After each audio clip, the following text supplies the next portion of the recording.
Phina, of course, we are speaking about, well, the abuse essentially that takes place within churches, not only in a spiritual, physical, or spiritual sense, but also physical and sexual, more importantly. And you are outlining the passion that you have for this project. Now, when we talk about educating the public, well, first of all, before we get there, how do we get some form of action against these pastors that hold such esteemed positions within society? Yeah. So the same way religion was taught, I think we need to teach people about their human rights. We need to teach them what the Constitution says about their rights and how they can claim those rights. So in the same way, each time you go to a hotel, each time you go to a school, there's a Bible. There must be a copy of the Constitution. I know my own son has not seen a copy of the Constitution. So we need to change that. We need to make sure that alongside the Bible in every home, there's a copy of the Constitution. Because people need to know that they have rights that are enshrined and are protected by the state through the different instruments and through the different Chapter 9 institutions. But people don't know that those institutions exist. They don't even know the role of those institutions. So education should start with us making sure that people are aware, and therefore I am calling on the commissions, on the Chapter 9s, to go, the relevant Chapter 9s, to go out there and make themselves known and tell the communities what is on offer in their services. And again, even in churches, pastors themselves need to be trained on what the Constitution says. Because while churches are governed by the Bible, they exist in countries that have laws, and no one is above the law. You know, so they must also know what the law says and how they can be accountable as pastors. We saw the arrest of Bishop Israel Makamu, and we know that he has since been released on 2,000 Rand bail. What was your immediate reaction when you learnt of this? I was not surprised, one, that he got bail even of that little amount, because our country fails us. You know, let me remind us that we still have Omotoso, who is still not prosecuted. You know, I don't know how long we still need. And when I read why Omotoso's case is hanging, I saw that the state itself is not ready with its evidence. So we are able to arrest people, but we fail at coming full circle in terms of making sure that each arrest, you know, ends up with a prosecution. But I'm happy that the young woman and her family didn't back down. They went ahead and opened the case, and we are fully behind them.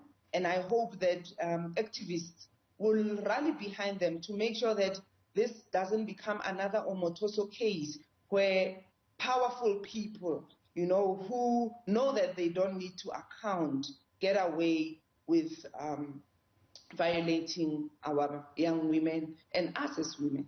I mean, you speak of the country failing us, and I want to link it to something you wrote about in that open letter that you penned, and it's about a program on TV at the moment where pastors and bishops go out and openly speak about the social ills and injustices that take place within the church, and it's just entertainment. What are your thoughts on that?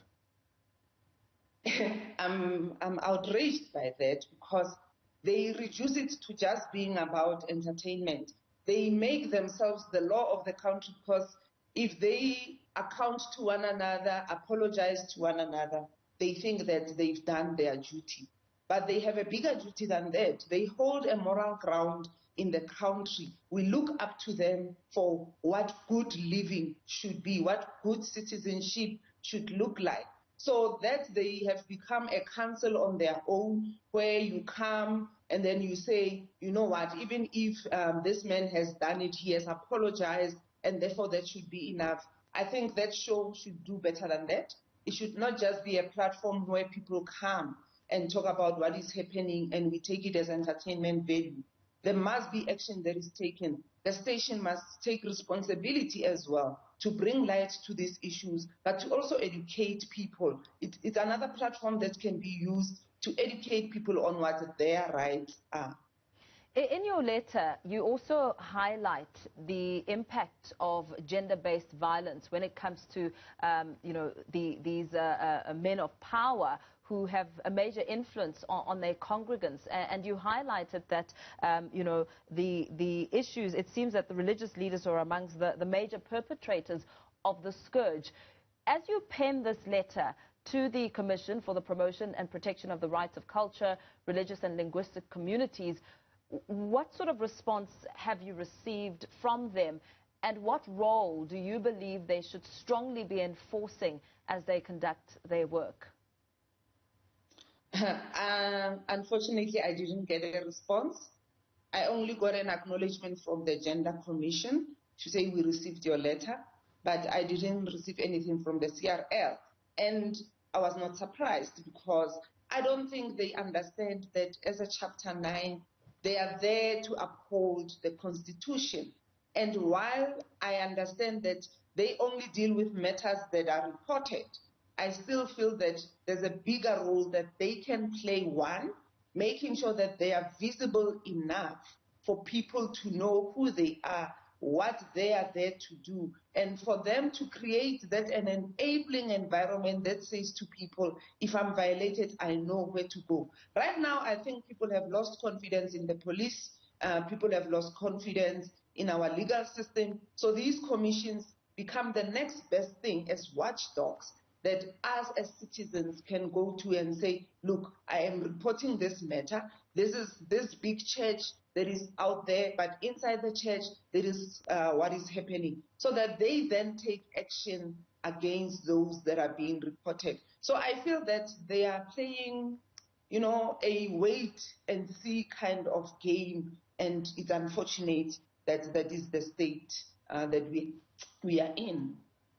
Now, these commissions that you have penned this letter to might seem a bit far or out of reach for the average South African. And I want to bring it a little bit closer to home. There are some people who go through these abuses and cannot or struggle to reach out further than anyone at church. And you'll find that when they do reach out to someone at church, it kind of gets thrown by the wayside. I mean, within the church space, what needs to be done? How can we reform this from inside? If somebody doesn't have your reach, for instance, to get to any of these commissions, surely something needs to be put in place where people can go to feel safe and get these issues looked at.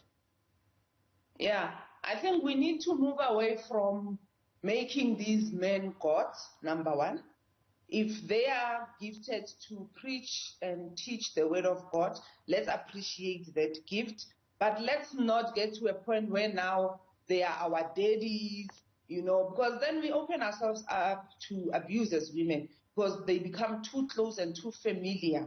It gets to a point where the lines are blurred, and I think it's the starting point where we need to conscientize women. We need a feminist kind of teaching that we bring into church spaces, where we say to these women, these men are not your fathers, they are not your daddies. They are there to teach you the word of God. They are there to pray for you when you need prayers, but don't get to a point where they can reach a stage where Makamu reached with this young woman. It was too familiar, the way they were talking, and you can tell that they've already crossed the line, or a line has already been crossed in terms of how these people relate. So I think we need to conscientize women, bring a feminist consciousness. So remind churches, structures that are there, that they are not above the law. Even if they might be, in their church, the people that everyone look up to, they still are citizens of South Africa who must abide by the law. So we need to run workshops for these pastors, and I hope they will call on us to come and, discuss with them how best they can make their churches a safe space for women, for girls, for men, for everyone. Very well. Thank you so much for your time. Unfortunately, we're going to have to leave it there. Chief Executive Officer of the Soul City Institute for Social Justice, Phina Kodisang, speaking there about some of the red flags when it comes to congregants and the relations with the pastors and bishops within the religious space.